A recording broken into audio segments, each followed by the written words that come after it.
नमस्कार दोस्तों, स्वागत है आपका हमारे YouTube चैनल पे। और जो आज हमारी प्लेलिस्ट शुरू होने वाली है वो फ्लूइड मैकेनिक्स से रिलेटेड होने वाली है। तो सबसे पहले अगर आप नए हैं हमारे YouTube चैनल पे तो हमारे YouTube चैनल को ज़रूर सब्सक्राइब करें तथा अपने दोस्तों तक शेयर करना ना भूलें। सबसे पहले हम बात करते हैं मैकेनिक्स के बारे में। What is mechanics? मैकेनिक्स दोस्तों साइंस की वह ब्रांच है जिसमें कि हम जो फोर्सेस हैं किसी बॉडी पर काम कर रहे हैं उन फोर्सेस की स्टडी करते हैं तथा उनके इफेक्ट के बारे में हम स्टडी करते हैं। उस ब्रांच को आप मैकेनिक्स कहते हैं, साइंस की उस ब्रांच को आप मैकेनिक्स कहते हैं, ठीक है। और यहाँ पे क्योंकि हम फ्लूइड के बारे में बात कर रहे हैं तो फ्लूइड मैकेनिक्स वह ब्रांच होगी जिसमें कि हम the study of the forces and their effect on fluid के बारे में हम बात करेंगे, ठीक है। कि कौन कौन से जो आपके फोर्सेज हैं और उनके क्या क्या इफेक्ट है हमारे फ्लूइड्स पे, उसके बारे में हम बात करेंगे। अब यहाँ पे टर्म आई है फ्लूइड। फ्लूइड क्या है? फ्लूइड एक ऐसा सब्सटेंस है जो कि under the action of the share continuous deformation होता है। इसकी एक एबिलिटी है कि कंटिन्यूस डिफॉर्मेशन होने की। इस सब्सटेंसेस को ही हम फ्लूइड कहते हैं, ठीक है।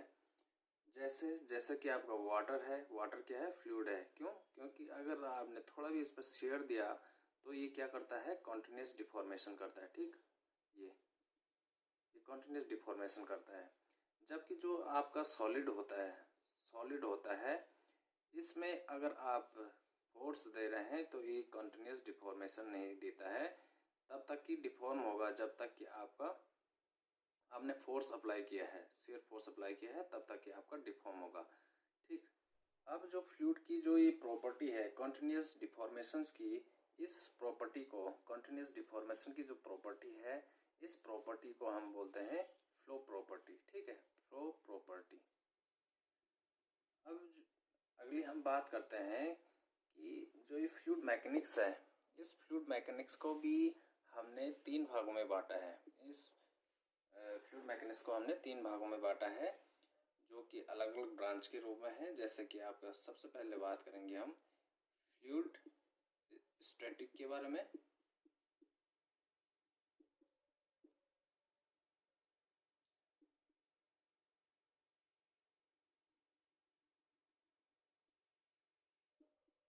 दूसरा आपका फ्लूइड डायनेमिक। तीसरा आपका फ्लूइड काइनेमेटिक, ठीक है।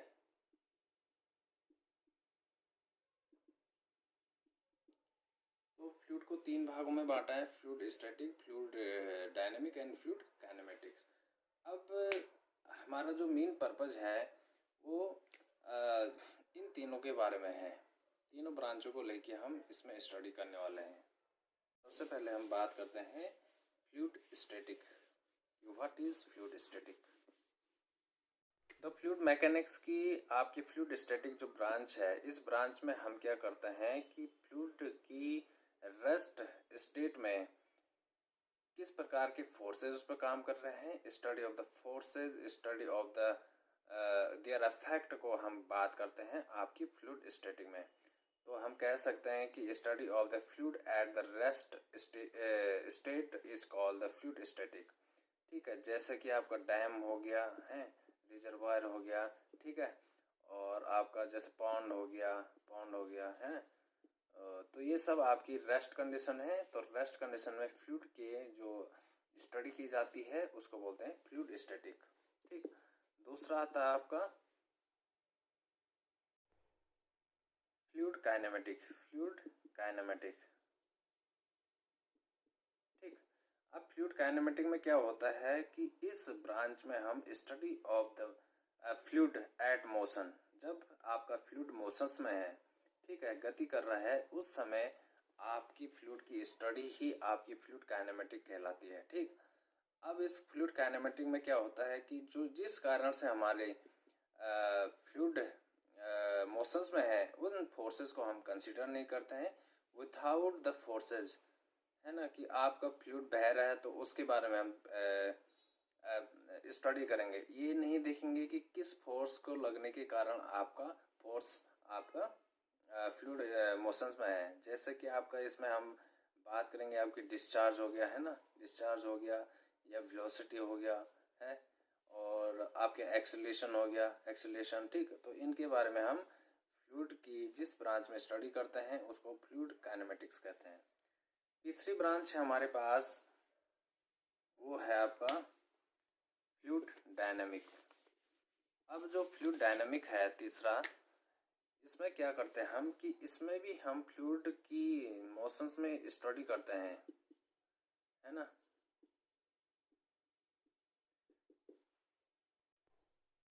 पर हम इसमें क्या करते हैं कि उन फोर्सेस को भी कंसिडर करते हैं जिन फोर्सेस के कारण हम हमारा जो फ्लूइड है वो आपका मोशंस में है। जैसे कि आपका प्रेशर फोर्स हो गया, है ना, और फ्लो थ्रू टरबाइन हो गया, जैसे फ्लो थ्रू टरबाइन,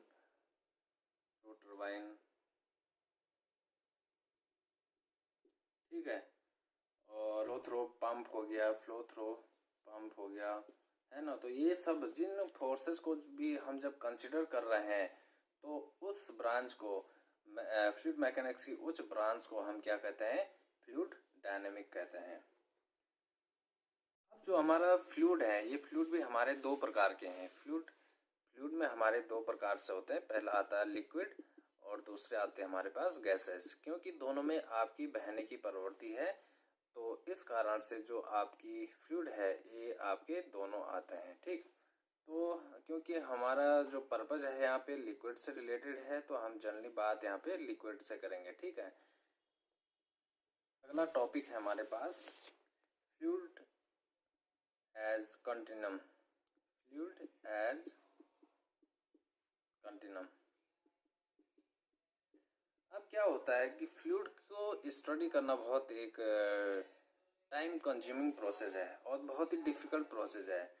तो इस प्रोसेस को सॉल्व करने के लिए कि हम किस प्रकार से फ्लूइड की स्टडी करेंगे उसके बारे में फ्लूइड कंटिन्यूम है, ये आपका बताता है कि आपको फ्लूइड किस आधार पे स्टडी करना है। हमारे पास दो प्रोसेस होते हैं, माइक्रो प्रोसेस और मैक्रो प्रोसेस, ठीक है। तो माइक्रो में क्या होता है कि इसमें जो हमारे फ्लूइड पार्टिकल हैं, इन पार्टिकल को सेपरेट मान के हम स्टडी करते हैं, पार्टिकल को लेके। जैसे ये आपका फ्लूइड पार्टिकल है, तो किस प्रकार से ये जब आपका मोशंस में है, ये रेस्ट में है, तो किस प्रकार से आपकी अफेक्ट कर रहा है उसके बारे में हम बात करते हैं। जबकि जो आपका मैक्रो प्रोसेस है, मैक्रो प्रोसेस में हम क्या करते हैं कि जो भी हमारे पास एक फ्लूइड का एक सिस्टम है, इस सिस्टम को, पूरे सिस्टम को लेके हम बात करते हैं, इसको एक होल मास के रूप में हम कंसिडर करते हैं इन मैक्रो सिस्टम। जबकि माइक्रो सिस्टम में हम पार्टिकल को लेके स्टडी करते हैं। तो फ्लूइड कंटिन्यूम्स का मतलब है कि आप फ्लूइड को आप ट्रीट करेंगे एक होल मास के रूप में, ना कि आप एक पार्टिकल के रूप में उसकी स्टडी नहीं करेंगे, बल्कि एक होल मास के रूप में करेंगे। अब जो हम कब फ्लूइड को कंटिन्यूम मानेंगे, कंटिन्यूस मानेंगे और कब नहीं मानेंगे, इसको दिखाने के लिए एक जो टर्म आती है उसको बोलते हैं हम कन्सम नंबर, ठीक है, न्यूनतम नंबर बोला जाता है। इस न्यूनतम नंबर के आधार पे आप ये डिसाइड करते हैं कि कब आप फ्लूइड को एक होल मास के रूप में ट्रीट करेंगे या आप पार्टिकल के रूप में आप उसकी स्टडी करेंगे। तो जो एक न्यूनतम नंबर होता है, इसकी जो वैल्यू होती है वो आपकी लैम्बडा अपॉन एल होती है, where lambda is the face of mean path upon the characteristic length of the fluid particle, ठीक है। तो ये हो गया आपका। अब जो ये face of the mean path है, ये क्या है, जब भी कोई आपका पार्टिकल है, ये पार्टिकल किसी नियरेस्ट पार्टिकल को टकराने के बीच जो मीन डिस्टेंस होती है, उस डिस्टेंस को ही आप मीन पाथ कहते हैं, ठीक है, face of the mean path कहते हैं। अगर आपकी जो न्यूनतम नंबर है, न्यूनतम नंबर की वैल्यू अगर लेस देन है आपकी 0.01 से, तो आप क्या करेंगे कि आपको जो फ्लूइड की स्टडी करनी है वो आपका कंटिन्यू मानना पड़ेगा। ठीक है, कंटिन्यूस मान के आप स्टडी करेंगे। ठीक, दूसरी बात करेंगे, अगर 0.01 से ज़्यादा है न्यूनतम नंबर की वैल्यू और 0.1 तक, तो जो आपका फ्लूइड की स्टडी करेंगे आप स्लिप फ्लो की तरह करेंगे। ठीक है, 0.1 से ज़्यादा है न्यूनतम नंबर की वैल्यू और 10 से कम है, तो इसमें जो फ्लो होगा वो ट्रांजिशन फ्लो होगा। और अगर आपकी ग्रेटर देन 10 है, ठीक है, न्यूनतम की वैल्यू, तो आपका जो फ्लो होगा वो आपका फ्री इंटरमोलिकुलर फ्लो होगा। ठीक है, फ्री इंटरमोलिकुलर फ्लो। ठीक, तो ये है आपका। ठीक है, कब आपका स्लिप फ्लो होगा ये आपको याद रखना है। अगर आपका न्यूनतम नंबर की वैल्यू 0.01 से आपका 0.1 है तो स्लिप फ्लो, 0.1 से आपका 10 है तो ट्रांजिशन फ्लो, और ग्रेटर देन 10 है तो आपका फ्री इंटरमोलिकुलर फ्लो कहलाता है। अब हम बात करते हैं फ्लूइड की जो प्रॉपर्टीज़ हैं, उन प्रॉपर्टीज़ के बारे में बात करेंगे। और ये प्रॉपर्टीज़ आपकी बहुत ही इम्पोर्टेंट होने वाली है। आपकी फ्लूइड जब आप पढ़ेंगे, चाहे कोई भी एग्ज़ाम्स हैं, वहाँ पे बहुत सारे क्वेश्चंस इन प्रॉपर्टीज़ से पूछे जाते हैं और आपको इनको अच्छे से पढ़ना है। चाहे आप डायमेंशंस हो इनकी या आपकी यूनिट्स हो, इनके बारे में भी आपको अच्छे से पढ़ना है। तो बात करते हैं हम प्रॉपर्टीज़ के बारे में।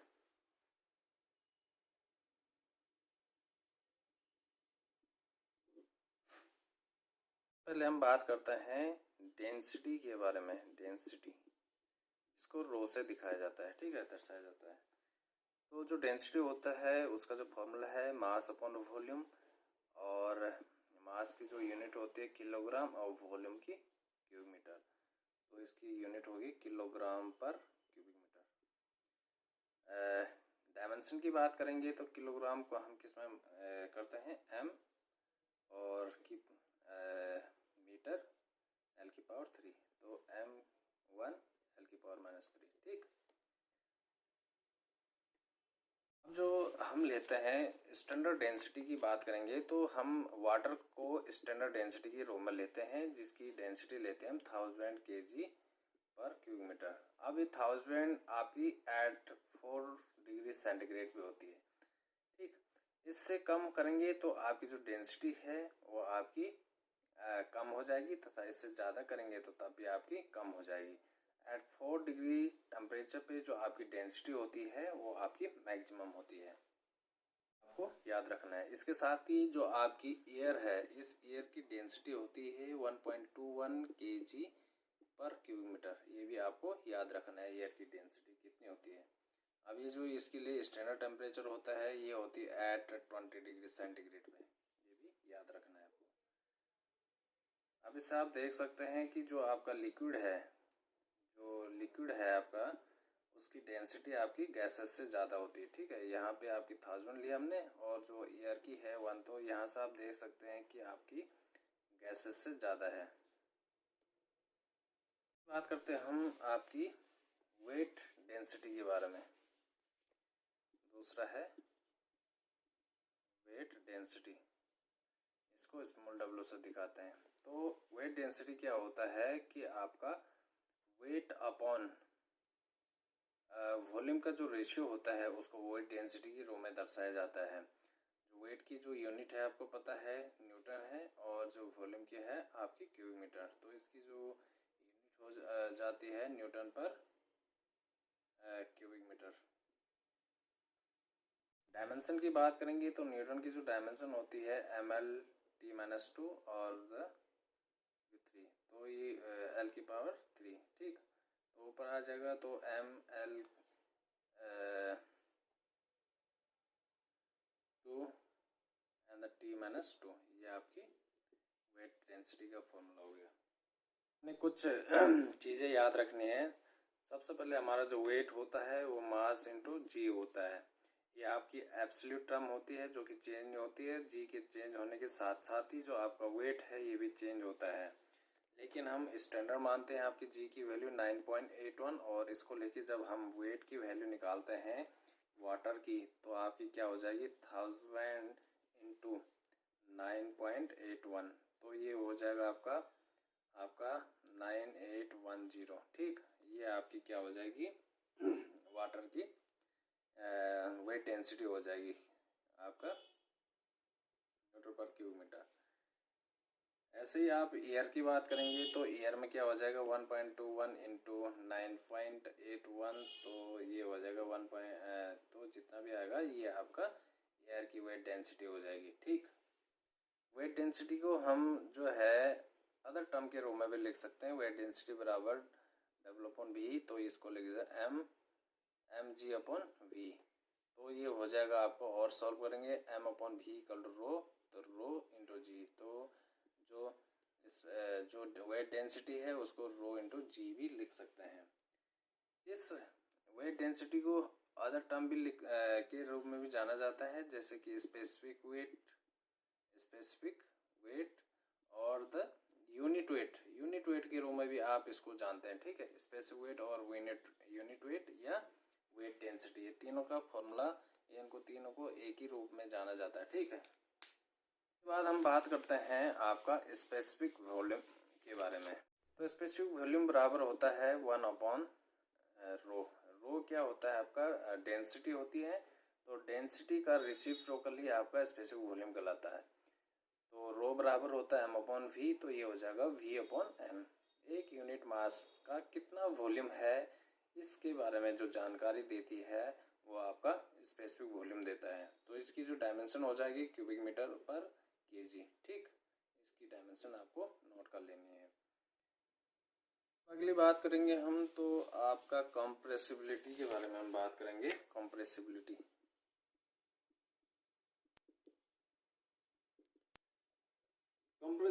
क्या होता है कि ये आपका एक रेसिप्रोकल है V1/k क्या है आपका बल्क मॉडुलस का रेसिप्रोकल आपका कंप्रेसिबिलिटी कहलाता है। तो ये हो गया 1/dP/dV/V।